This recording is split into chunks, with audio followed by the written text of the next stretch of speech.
Hola, ¿cómo están? Bienvenidos a una nueva revisión semanal de los mercados, en donde seguimos estando muy optimistas, muy contentos, ya casi finalizando el mes de noviembre, con muy buenos resultados en las bolsas y en consecuencia con un muy buen comportamiento de los multifondos, que es lo que siempre conversamos, miramos en la primera etapa, en la primera parte de esta visión semanal. Luego hablaremos, obviamente, el porqué de este buen comportamiento de los multifondos, por el hecho de que las bolsas han andado muy bien en este último mes de noviembre. Miraremos también el desempeño del cobre, superando máximos de muchos años. Impresionante el rally que ha tenido el cobre, también el comportamiento del dólar en Chile. Y finalmente, uno que otro consejo, mirada de lo que podemos esperar de cara al futuro. Así que una nueva revisión bastante optimista que ya comentaremos. Queda poquito para este mini curso que estamos ofreciendo de manera 100% gratuita. El día 9 y 10 de diciembre a las 7 de la tarde haremos este curso que está orientado a plantearnos estas nuevas metas para el año que viene, para el 2021. Siempre queremos partir una dieta el próximo lunes o siempre queremos comenzar un nuevo objetivo el 1 de enero. Así que vamos a hacer este mini curso para hablar sobre cómo conseguir una meta como el ahorro, cómo invertir en la bolsa, comprarse una propiedad, emprender o hacer un viaje, viajar por el mundo.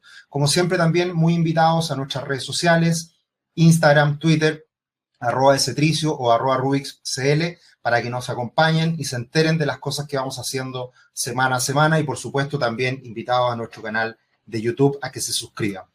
Bien, como les decía, un muy buen comportamiento de los multifondos en este mes de noviembre.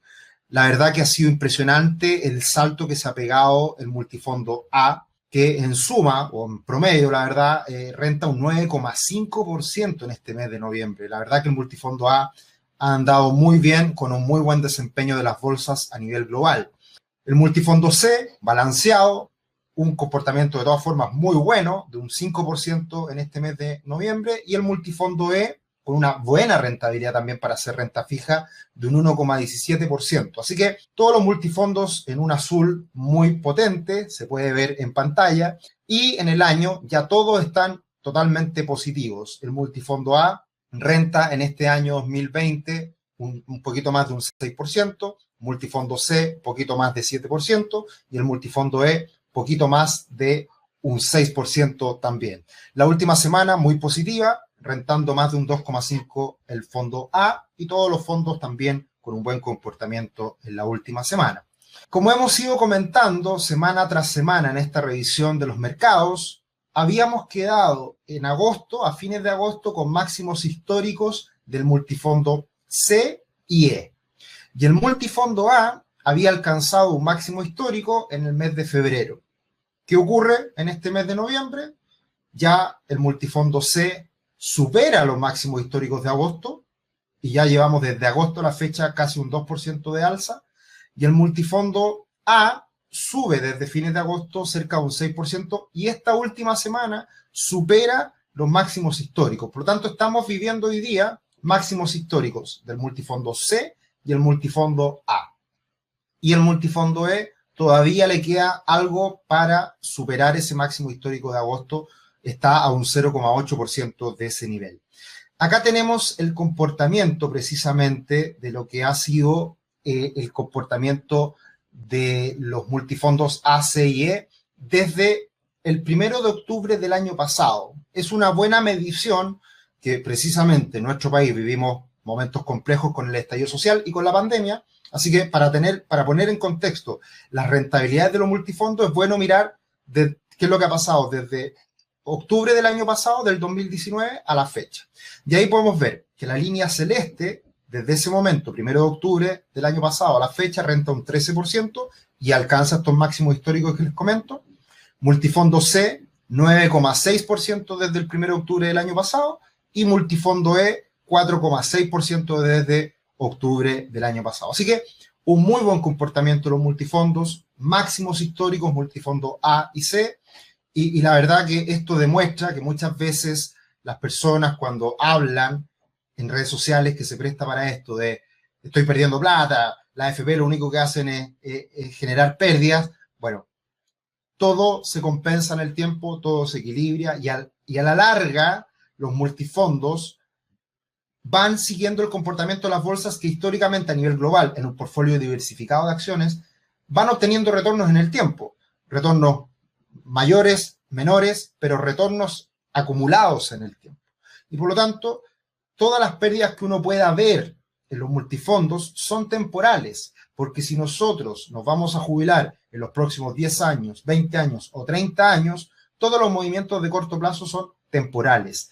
Y a largo plazo, las rentabilidades son interesantes, son importantes. Y eso lo estamos viendo reflejado precisamente en este momento, en un año con pandemia, después de un estallido social, con elecciones en Estados Unidos y muchos temores. De todas formas, las rentabilidades son bastante positivas. Como siempre, los dejamos invitados a nuestro canal de YouTube para que se suscriban. También un like, un me gusta, lo agradecemos. Estamos muy contentos y siempre insistimos de lo bien que nos ha ido en este canal, precisamente en este año de pandemia, que mucha gente ha buscado nuevas alternativas de ahorro e inversión, precisamente con el retiro del 10%, por ejemplo, y por lo tanto ha sido un muy buen año en donde agradecemos a las personas que nos han ido acompañando semana a semana, que nos ven en nuestro canal y con esta revisión que tiene muchas visitas. Así que muchas gracias y insistimos, nos pueden seguir en nuestro canal de YouTube y un me gusta siempre lo agradecemos también. Bien, ahora, ¿qué ha estado pasando? ¿Por qué las bolsas suben y están tan optimistas en el último tiempo? Bueno, muchos decían que si Trump no salía electo, las bolsas se iban a deteriorar. No fue así. Salió Biden y la verdad que Biden no es alguien de extrema izquierda, podríamos decir, es algo bastante de centro y por lo tanto, más allá de la elección de Biden en particular, lo que hemos dicho en otras ocasiones es que ha sido muy positivo para los mercados el hecho de que estemos en esta fase de un Congreso en Estados Unidos de equilibrio, con un Congreso representado por los demócratas en la Cámara de Representantes y por los republicanos en el Senado. Esto genera un equilibrio para que los cambios que se puedan presentar por un nuevo gobierno no sean tan radicales. Y de hecho, una muy buena noticia a partir de este nuevo gobierno de Biden es que anunció que al parecer la nueva secretaria del Tesoro de Estados Unidos va a ser Janet Yellen. Un personaje muy querido por los mercados, porque bien sabemos que Janet Yellen, al igual que los últimos presidentes de los bancos centrales de Estados Unidos, lo único que han hecho es, como se ve en la imagen, imprimir dinero e impulsar a los mercados entregando dinero fácil, que ha servido para esta inflación de precios de los activos y para estabilizar los mercados. Por lo tanto, ha sido muy reconocida la labor de Janet Yellen, al igual que ahora Jerome Powell, y por lo tanto, este mix de Jerome Powell en el Banco Central, en la Reserva Federal, y Janet Yellen en el Tesoro norteamericano, le gusta al mercado y está siendo muy bien valorado precisamente por los mercados de valores, por las acciones. Así que ese yo creo que ha sido un hito importante la última semana, acompañado también de nuevos reportes, nuevas noticias asociadas a las vacunas, que ya va agarrando impulso y vamos a tener muy probablemente en las próximas semanas una vacuna que ya finalmente termine por ir dejando atrás la pandemia. Va a ser un proceso lento, va a ser un proceso paulatino que de todas formas va a tener sus pros y sus contras seguramente, por el hecho de que también algunos dicen de que una nueva vacuna puede generar, bueno, particularmente por lo que está pasando con los incrementos en los casos en Estados Unidos y en Europa, y va a haber una contracción económica en el corto plazo. Sí, eso está ocurriendo particularmente en Europa, pero a la larga, obviamente que es una muy buena noticia el que tengamos vacuna ya en las próximas semanas, próximos meses. Así que esto está celebrando el mercado y ahí podemos ver precisamente esta conexión que existe entre la bolsa, y ahí tenemos el MSCI World, el índice que agrupa a todas las acciones del mundo, la línea amarilla, y la línea blanca, que es la liquidez global, es decir, toda la plata que los bancos centrales han ido inyectando a la economía para estabilizarla. Hay una correlación bastante cercana. Si se dan cuenta, el comportamiento de ese exceso de liquidez junto al comportamiento de las bolsas es bastante parecido. Y eso es lo que muchos hablan de que precisamente el impulso que han tenido los mercados es a raíz de esta liquidez global. Algunos creen que hay ahí un riesgo, sin duda, pero por lo pronto y por lo que uno puede tener como visualización a un año, 2 años, la verdad que todo esto ha permitido que se pueda volver a recuperar el crecimiento a nivel global, que eso debería pasar el próximo año, y por lo tanto la estabilización de los mercados con una recuperación gradual de la economía, puede esto finalmente ser una buena mezcla, que volvamos a una cierta normalidad el próximo año y que los precios de las acciones representen ese mejor ánimo económico. Así que desde ese punto de vista está todo bastante bien. Lo que no coincide mucho, o sea, bueno, hay reacciones que estamos viviendo en las últimas semanas, particularmente en el oro, un activo de refugio, que ha caído en el último tiempo por la aparición de esta nueva vacuna.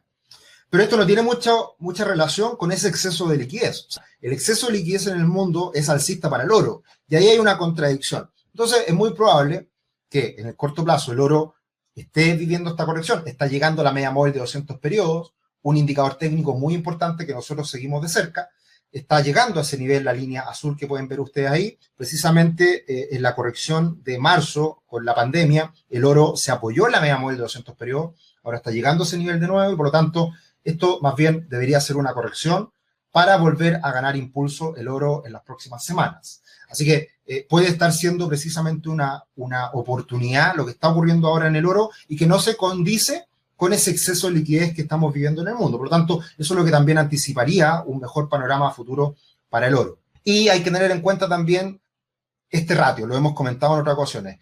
El ratio cobre-oro se ha pegado un salto muy importante y ese es un indicador que anticipa crecimiento. Y un indicador que anticipa crecimiento en donde el oro esté mejor, perdón, el cobre esté mejor que el oro, eso debería ser bueno para los bonos del tesoro. No está ocurriendo eso, por lo tanto acá siempre se dan estas diferencias temporales. Vamos a ver quién tiene la razón. Sí, el cobre debería caer y el oro volver a subir para que esto se ajuste, o realmente estamos esperando un muy buen crecimiento económico de cara al futuro y los bonos del tesoro deberían seguir esa relación cobre-oro. Así que este es un indicador que vamos a estar monitoreando muy de cerca en las próximas semanas para ver cómo viene la recuperación económica de cara al próximo año. También esta recuperación en las bolsas a nivel mundial se ha visto en Chile. Acá tenemos al IPSA en pesos chilenos y ahí tenemos esta fuerte recuperación en el mes de noviembre. Está llegando un techo importante que son los 4.300 puntos, así que es probable que hasta ahí lleguemos y exista una pausa en el corto plazo para las acciones chilenas, pero por mientras disfrutemos y tenemos acciones que han subido mucho en este último mes como Cencosud, Falabella, el retail con muy buen comportamiento por la vacuna y también por el próximo retiro del 10%. Parauco también, los fondos inmobiliarios han tenido una recuperación muy importante en las últimas semanas. Parauco, Mallplaza, los bancos también, de un buen comportamiento porque también más plata en la economía por los retiros del 10%, la gente puede pagar sus deudas y por lo tanto baja las provisiones por parte de los bancos pensando en un próximo año. Así que un muy buen comportamiento de la bolsa chilena y de las acciones que en el caso de Cencosud, en el caso de Falabella, alzas de más del 20% en el último mes, al igual que Sokimich, que ha sido la joyita de este año en la bolsa chilena. Bolsas internacionales, Standard & Poor's 500, todo mayoritariamente verde, ya todo un poquito se nota a primera vista que está todo más verde, alzas de Amazon más del 2%, Google, Facebook arriba, Microsoft igual, Apple un poquito más abajo, pero en general vemos un buen comportamiento en la bolsa norteamericana y eso queda ratificado en el Dow Jones, Standard & Poor's 500 y Nasdaq, que suben esta última semana. Cae fuertemente el índice del miedo, el VIX, cae un 12%. El Bitcoin corrige fuerte, un 8,5%. El petróleo sigue muy fuerte, subiendo un 8%. Y el oro cayendo cerca de un 5%. Así que todo da cuenta de un mejor ánimo que se está viviendo en las bolsas. Y de esa misma manera, el cobre subiendo con mucha fuerza. Ahí pueden ver el salto que se pegó la última semana sobre los $3.40. Un nuevo contrato tenemos y eso anticipó también un salto importante en el día de cambio de contrato. Y acá podemos ver un gráfico muy importante en donde se superan incluso los máximos de 2017-2018. Por lo tanto, el salto es muy importante y vamos a tener que estar atentos a lo que pase esta semana con el cobre, si es que se ratifica esta ruptura o se vuelve a debilitar el cobre y vuelve a moverse en torno a los 3,30 o un poquito más abajo. Hay algunos que piensan que este salto del cobre ha sido un poquito exagerado. y ya el sentimiento respecto al cobre ha sido también algo efervescente. Este es un indicador un poco más técnico que siempre uno monitorea, que son las posiciones especulativas o el sentimiento sobre el cobre, y están en niveles bastante exagerados. Y cuando esto se exagera, generalmente se revierte esta situación. Es un poco la reversión a la media. Entonces, estos indicadores que vemos acá, las posiciones netas especulativas y el sentimiento alcista, al estar tan optimista respecto al cobre, no sería raro ver una corrección en los próximos días. Así que hay que irse con cautela con el cobre, pero lo que no ha pasado es que con esta fuerte alza del cobre, el dólar no ha caído. Y eso da cuenta de que los fantasmas internos que tenemos están haciendo su trabajo, lamentable, y obviamente todas estas discusiones en el Congreso y toda esta incertidumbre que seguimos viendo y que hemos dicho vamos a tener un año de incertidumbre, son fantasmas que nos van a jugar en contra, y eso lo está viendo materializado precisamente el dólar. Que uno esperaría con esta fuerte alza del cobre, el dólar cayera, y el dólar no ha caído. Por lo tanto, cualquier corrección que viva el cobre en los próximos días, próximas semanas, podría servir para que el dólar se pegue un salto nuevamente. Seguimos pensando nosotros en un dólar de equilibrio en torno a 780, 800 pesos. Esos serían los niveles normales que hoy día estamos esperando. Y el Bitcoin llegó a un techo importante, y como bien lo grafica también Investing, está esta burbuja, este salto del Bitcoin, que era esperable que viviera una corrección llegando a estos máximos históricos. Los máximos históricos están en los 19.000 y algo, tocó ese nivel y rápidamente se cayó unos $2.000, una caída fuerte de un 10% en poco tiempo, y venía subiendo con mucha fuerza el Bitcoin. Habíamos hablado de eso cuando se había traspasado este techo de los $14.000, y por lo tanto llega a este siguiente techo, los 19.000, y viene la corrección. Era esperable, era difícil que rompiera la primera los máximos históricos. Tiendo a pensar de que el Bitcoin va a seguir con un buen comportamiento, pero debería tender a estabilizarse en el corto plazo. Lo ideal desde el punto de vista técnico sería esperar una corrección mayor y comenzar a comprar nuevamente bajo los 15.000, ¿ya? Por ahora creo que todavía sería un poquito apresurado comprar ante esta primera corrección. Me gustaría pensar en un Bitcoin bajo los 15.000 para volver a mirarlo con atención y ver potencial alcista en el mediano plazo, pero tiendo a pensar de que el Bitcoin va a mantener una buena trayectoria en el futuro, un poco en línea con lo que también el oro debería mantener ese buen comportamiento. Después de esta última corrección que ha vivido el oro, creemos que era una corrección normal, natural, esperable, y debería volver a recuperar terreno el oro en el mediano plazo, al igual que el Bitcoin, por este exceso de liquidez que hablábamos al inicio. O sea, el hecho de que los bancos centrales estén entregando tanto dinero a la economía, eso debería ser positivo para estos activos refugios, y que precisamente se protegen ante la debilidad de las monedas por el exceso de liquidez. Así que el oro y el Bitcoin deberían seguir dándonos buenos réditos de cara al futuro. ¿Qué podemos esperar también con las acciones tecnológicas? Las acciones tecnológicas de Estados Unidos se han estabilizado un poquito, están ahí como a la espera de romper niveles. Estamos viviendo una buena época estadística para la bolsa norteamericana y para las acciones tecnológicas, así que no sería raro que en las próximas semanas viéramos nuevos máximos también en el Nasdaq. Algunos dicen y hablan de burbuja, sí, están muy altos los precios, pero también hay que tener en cuenta, lo hemos dicho anteriormente acá, que estamos viviendo un escenario bastante extremo para las acciones tecnológicas, pero también esto podría seguir subiendo sin problema por el exceso de liquidez también. Y hay que tener en cuenta de que a pesar de los múltiplos que son exagerados en las empresas tecnológicas, hay que tener en cuenta también que las tasas de crecimiento de estas empresas son impresionantes. Y si lo comparamos con el Standard & Poor's 500, miren las tasas de crecimiento de un Facebook, un Amazon, un Netflix, un Google, cercano a o superior a tasas de crecimiento en ingresos del 20%, cuando el Standard & Poor's 500 se ha contraído en las ventas un 3%. Entonces, de todas formas, hay fundamentos que ratifican este crecimiento de estas empresas. Y mirando a épocas pasadas de escenarios burbujeantes o escenarios muy optimistas para la bolsa, hay una época que se le llama el Nifty 50 de algunas empresas blue chips de Estados Unidos en la década del 70 que tenían ratios precio-utilidad: Coca-Cola cerca de 50 veces, McDonald's 70 veces, IBM 36 veces, Xerox, Polaroid, una locura. Entonces, hoy día, a pesar de que los múltiplos de estas empresas tecnológicas son altas, pueden estar más altos también. Y porque de todas formas son empresas que siguen creciendo a tasas muy importantes. Así que En general, como ha sido la tónica de las últimas semanas, seguimos siendo optimistas, seguimos viendo un panorama bastante positivo. Se ratificó con estos máximos históricos de el fondo A, fondo B, fondo C, y más allá de correcciones que podamos vivir en el corto plazo, pensamos que vamos a tener un buen año también el próximo 2021 por una fuerte recuperación económica. Un abrazo, que estén muy bien, espero les sirva este video semanal como siempre, agradecemos su compañía y nada, nos estamos encontrando en los próximos webinars, próximo curso del 9-10 de diciembre y en los próximos webinars que hacemos de revisión semanal de los mercados. Un abrazo, que estén muy bien, chao, chao.